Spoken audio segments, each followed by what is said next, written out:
Hey there and welcome back. I'm Suri, a therapist who works with emotionally sensitive kids and with the parents who are in it every single day, often juggling more than anybody else knows. This video is part of a series of short mindfulness practices, each designed to help you build awareness in the middle of real life. Not on a mountaintop, not in a silent room, in the middle of everyday chaos. And in this one, we're going to talk about how to bring mindfulness into your everyday routines. So if you've ever had the thought, I don't have time to sit and breathe, this video is for you. Mindfulness doesn't require you to pause or stop your day. You can actually bring it into the things you're already doing, like brushing your teeth, making coffee, driving, folding laundry, or even sitting next to your child.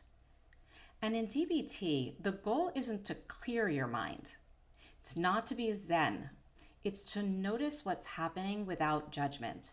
And if what's happening is chaos, notice that. That awareness is what helps us stay steady even when the day gets super messy. So if you're watching this during a quiet moment, feel free to get into a mindful posture like we talked about in the last video, and feel free to pause and try one of these with me. And again, that mindful posture will be sitting in a way where your feet are flat, your body feels supported, your spine is elongated, soft but upright, your chin parallel to the floor, and your hands resting in your lap. But remember that these practices are designed to be used on the go. So if you can adopt a mindful posture, that's fine. Do it in the car, while you brush your teeth, or during bedtime routine. So let's walk through a few day-to-day mindfulness practices that don't require you to stop life to get them done. We're going to start with mindful toothbrushing. Now, as you brush your teeth, notice the feeling of the bristles, the taste of the toothpaste, the sound the brush makes while you're brushing, and the sound of the water as it's flowing. And try to keep your mind with the experience, just for a minute, 60 seconds. And if you notice that your thoughts start to drift, and they will, gently bring your attention back to those sensations. The brush, the minty taste, the sound. That's it. You're doing mindfulness. Wordlessly watching, just observing, non-judgmentally. And when you notice your attention wandering, you're bringing it right back to that activity that's anchoring you. Well, that's number one. Let's go to practice number two. So this is an exercise that you would do when drinking a cup of coffee. And in this one, I'll encourage you to make your cup of coffee and just hold it in your hands. And as you hold that mug in your hands, feel the warmth that comes through. Notice the weight of the mug in your hands. Notice the smell. And when you're ready, take a slow sip and really pay attention to the taste and the way the coffee feels on your tongue.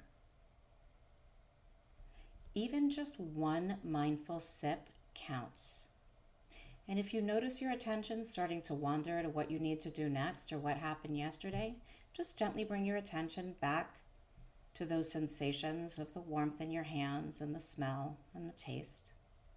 And just try that for 60 seconds. Let's move on to the next daily mindfulness practice. And this is one that you can do in the car, sitting at a red light or while you're driving. And for this one, just notice how your hands feel on the steering wheel. Just observe how the seat is supporting you. Notice the sounds around you. Notice your breath as you inhale and exhale without changing it. You don't have to zen out, you're just anchoring in the present moment. And do that for 60 seconds. That's it. These three are examples of DBT's mindfulness skills in action. And you're practicing one mindfulness when you do one thing at a time with full attention. And you're practicing wordless watching when you notice your experience without narrating, without analyzing, or without trying to fix or correct it. That's the core of mindfulness. And these small moments, like brushing your teeth or having a cup of coffee or sitting at a light, they all add up.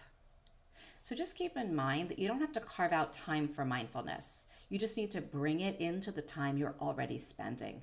You just have to notice what's already happening and return to it with awareness if your attention starts to wander. Now, in the next video, we're going to explore how to use touch, like holding something soft, to bring your nervous system back into the present. Now, at this point, if you've been following along with this series, you've got several mindfulness practices that you can really start to incorporate into your day-to-day schedule. I would encourage you to set an intention. I'm going to set a goal of incorporating 4 mindfulness practices a day and challenge yourself to do that. The more frequently you practice mindfulness in your day-to-day, even in very short bursts, the more likely you'll be to bring yourself to a place of mindful awareness when you're in a tense moment with your child. See you in the next video.